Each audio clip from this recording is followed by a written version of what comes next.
Exato. Uma dica também que eu dou, gente, que sempre me salvou, pesquisar jurisprudência. Velho, não negligencie o ato de pesquisar jurisprudência.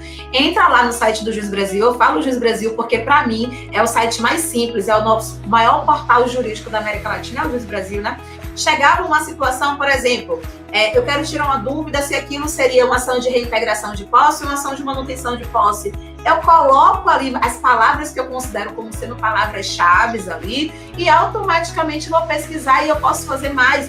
Para poder eu conseguir me destacar, gente, na advocacia, eu tenho que entender como os tribunais se posicionam. Tanto que na live de mais cedo com o Camilão bem ressaltou. Ela falou assim, olha, mas o entendimento hoje pacificado do STJ é assim, o entendimento tal tribunal é assim. E é importante você conhecer isso, principalmente em relação ao estado que você está ali trabalhando. Então, você sabe, por exemplo, isso vai gerar uma indenização? Olha, aqui no meu estado não é tão comum isso gerar uma indenização. Ou não, isso aqui sempre gera uma indenização. Até para poder eu atender o cliente numa consultoria, é o tipo de informação que vocês precisam ter. O cliente, ele já narrou de forma muito breve, muito rápida, né, e superficial, do que é que se trata. Eu estou começando agora na advocacia, quero trazer para ele uma maior segurança jurídica, eu não vou atender o meu cliente sem consultar antes, fazer antes uma pesquisa de jurisprudência. Por quê? Porque quando ele chegar até mim, eu tenho que dar um retorno para ele.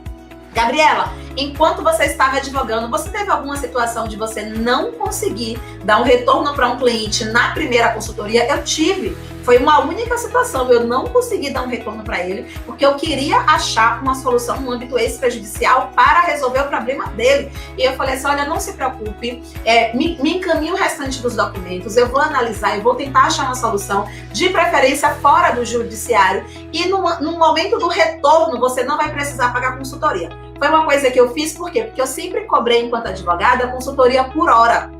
Então, se o cliente já me passou os documentos, era a minha forma de trabalhar. Talvez alguém assim não trabalhe dessa forma, tá? Alguém aqui não trabalha, falava assim, poxa, tá me pagando por hora. Quando ele já me entregou os documentos, já me passou, eu já analisei, já tô ali para poder apresentar a solução, então eu tenho que trazer a solução naquele momento. Ainda que eu demore 2 horas, ainda que eu demore 3 horas, ainda que eu demore 4 horas, afinal ele me paga por hora. Mas em uma situação específica eu não consegui falar, fique tranquilo, me encaminhe o resto dos documentos, aí você vai voltar aqui, não precisa pagar a consultoria.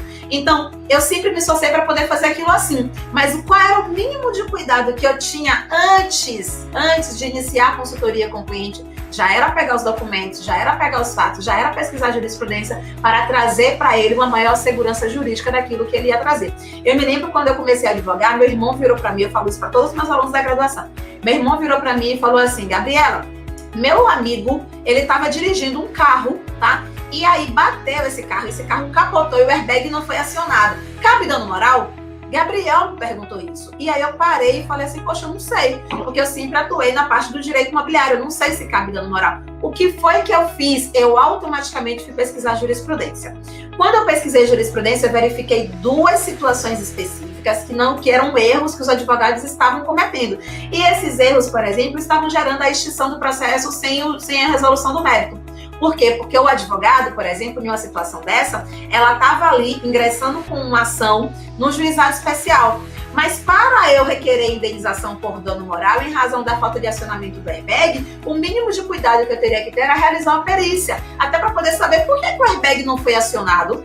Então, automaticamente eu vi, cabe dano moral. Ok, primeiro ponto. Segundo ponto, eu vou precisar ingressar com ação na Justiça Estadual Comum, porque se eu cometer os mesmos erros que esses outros advogados, o meu processo também vai ser extinto. Então, é o tipo de coisa que eu só aprendi porque eu me dei o trabalho de pesquisar como os tribunais estavam se posicionando.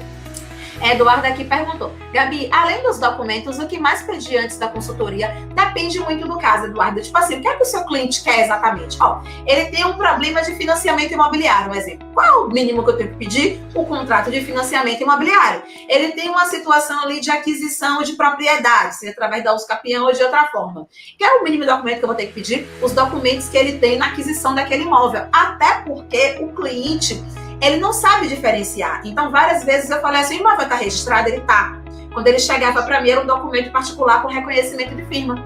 Então, o cliente não tem noção disso. A maior quantidade possível que você puder pedir para a sua consultoria, melhor. Agora, Gabriela, ele deixou de me entregar tal documento, porque na hora ele me contou a história pela metade e eu não pensei que aquilo deveria ser pedido. Nada impede que você fale assim, olha, eu vou precisar também desse documento que você está falando, me encaminha depois por e-mail, por favor, me encaminha depois pelo WhatsApp, como vocês preferirem trabalhar. Então, sabendo do que é que se trata, trazendo os documentos, eu já vou conseguir na consultoria trazer um retorno em relação à jurisprudência. Só que, por exemplo, Gabriela, você ficou durante 7 anos advogando, pedindo para poder a pessoa trazer os documentos antes? Não.